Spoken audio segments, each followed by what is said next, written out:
অনেকদিন পর নিজেকে নতুন আরেকটি রেসিপি নিয়ে উপস্থিত করতে পেরে খুবই ভালো লাগছে। তো আজকে আপনাদেরকে করে দেখাচ্ছি তারা বাই মাছ রান্না।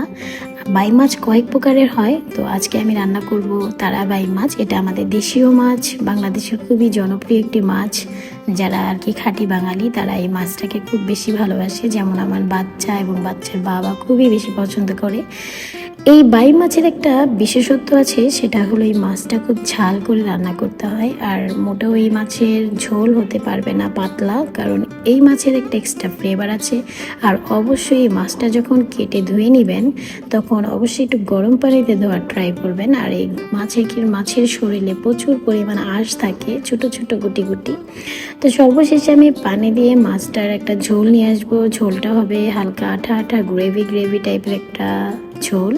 আর সর্বশেষে আমি মাছটাকে ধনিয়া পাতা দিয়ে পরিবেশন করে আপনাদের মাঝে উপস্থিত করলাম। খুব সহজেই হয়ে গেল তারাবাই মাছ রান্না করা। আবার নতুন কোনো ভিডিওতে দেখা হবে, ততক্ষণে সকলে ভালো থাকুন। ফলো, লাইক, কমেন্ট, শেয়ার করে পাশে থাকুন।